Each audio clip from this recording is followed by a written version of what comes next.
So let me tell you the background story on how this tree was for my wedges. I busted all those 12-inch wedges in half on this tree. I never had that happen like this before. And I busted my axe. And so this is the story of what happened. This is about 2 years ago. There we go. Because this tree's so wide, my 36-inch bar is the biggest one I got.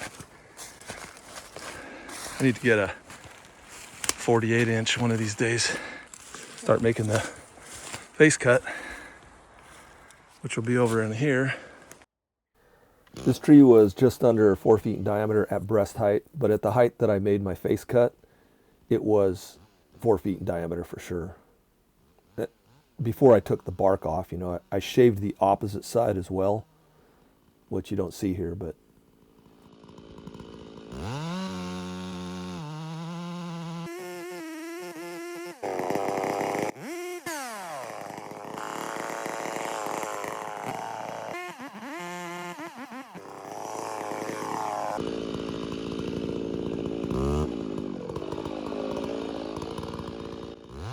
and now I'm doing my undercut for the bottom part of the face cut. And I'm doing a Humboldt style cut there where it cuts from underneath the bottom. I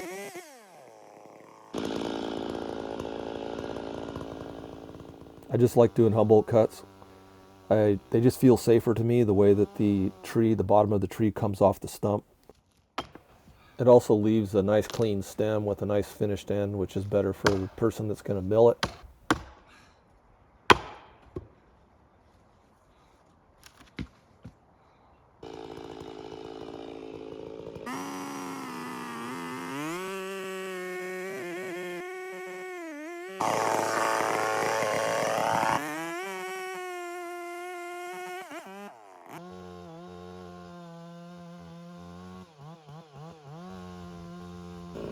Time to put in the first wedge. That one got shattered in 2 pieces.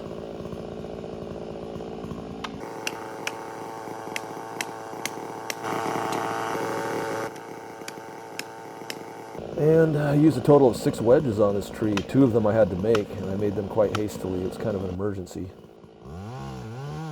My face cut here is pretty textbook and precise Humboldt cut. The back cut is just the right height, but I could have cleaned that face cut up a little bit better. Wasn't exactly like mint perfect, but almost. I didn't think this thing was going to be so hard to hinge over. It was just well, I'll tell you what happened. What it was is the tree had a bow the direction I wanted to fall it. And the tree overall was about 110, 115 feet tall. And the first half of the tree, the first 50 feet, had a heavy bow. It bowed out and leaned in the direction I wanted to fall it. But the top, last 60 part of the tree, 60-foot part, grew back.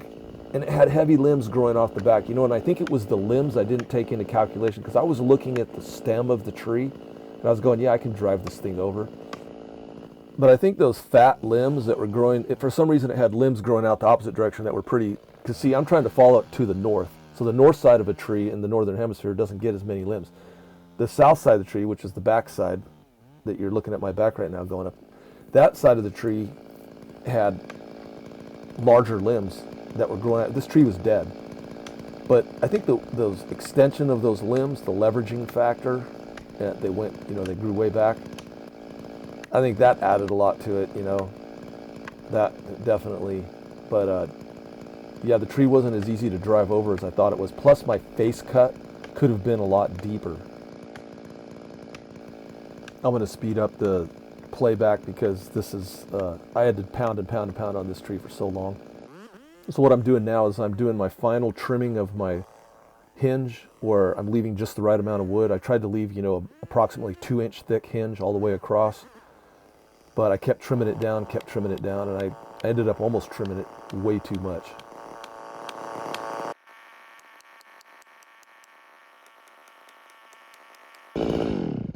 Shut that annoying thing off. Anyways, the reason why I have the camera angle like this is because I have it set up for the final fall, because that's what 90% of the people want to see. They want to see big tree fall, boom, go down.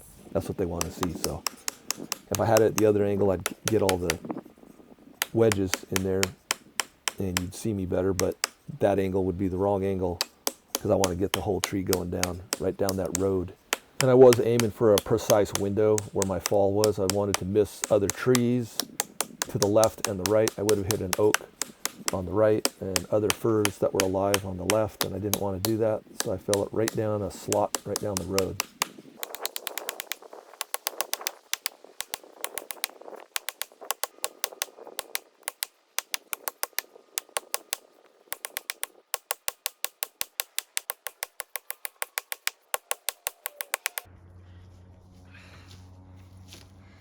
These are 12-inch hinges driven all the way to the hilt, all the way in. Single taper, some of them are double taper, and they're just barely lifting the back of the tree. That's my nice hinge. That's good hinge thickness. I trimmed it down even further.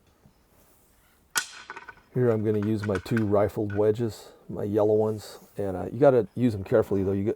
They will blow out backwards and come out if the tree's not lifted up enough to accept them properly.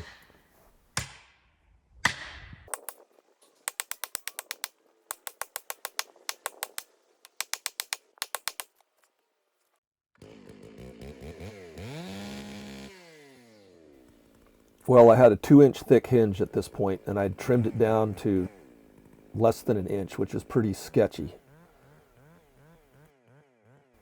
This tree felt like I was pounding into concrete, or like the back of that tree was made out of iron. It just didn't want to move. It didn't want to flex at all.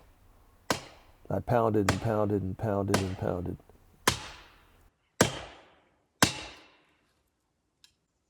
And then finally, it actually broke my axe handle. And that was a Link brand axe handle, which is a good brand. Hickory from Tennessee.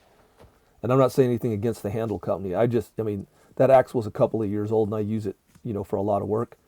But I've never blown out a handle like that, Hickory. And I took good care of this handle. It wasn't struck on the face of the shoulder. That's the upper part of the handle, right under the head. It wasn't damaged and struck there, like when people miss and they hit that part of the wood. I took good care of it and it was in good condition. And that was just that day I'd pounded that tree. I must have pounded it like 650 times or something.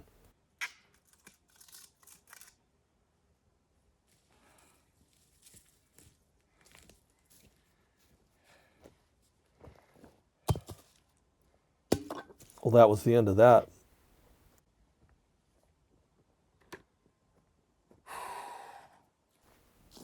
Next I tried a big old log. Didn't work that good. You may not look like it, but I was actually hitting those wedges with a lot of force with my axe. I mean, I was whacking them like... And then I tried using the axe with the broken handle. Just with the stubby, holding on to the stubby broken part. That didn't work very good. And then I tried using my Pulaski, and I was whacking it on the side of the head, the cheek part. And that didn't work very good either. I need something that I could whack those things with an incredible amount of force. I needed to drive those things like I was driving them into concrete. See the change in the shadow on the ground? That was about a half an hour break. I went up to the homeowner's house and I asked them if, I was quite embarrassed, if they had an axe or a sledgehammer I could use. And they said, sure, no problem. They're kind of a woodsman themselves. They do milling. They have a mill and stuff. They want me to fall these trees for them. But anyways, yeah, so it's kind of embarrassing. Here I am, a professional tree guy, and I had to borrow an axe. And he had a 10-pound sledge, and I put that thing to work.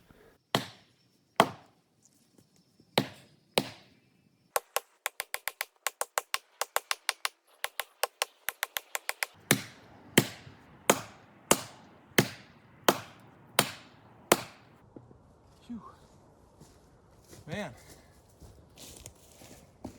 This is where I realized I need to make some auxiliary wedges. So, wish I caught this on tape. It's I used Doug fir branch wood, and I made 2 long, slender wedges that were really long. They were like 16 inches long. There they are.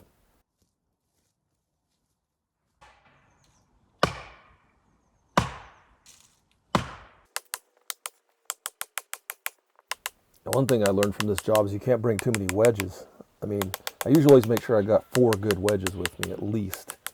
But on a job like this, I could have brought 10 wedges. I mean, 12 wedges. I probably could have. I probably would have never broke my handle if I stuck like 12 wedges in the back of that thing.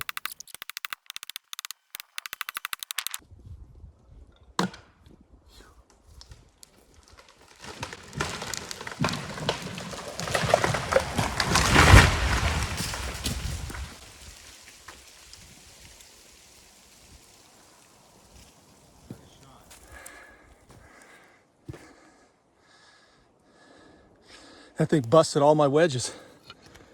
Look at that. I even shattered my Doug Fir branch wedges. That thing busted wedges. I had to make wedges.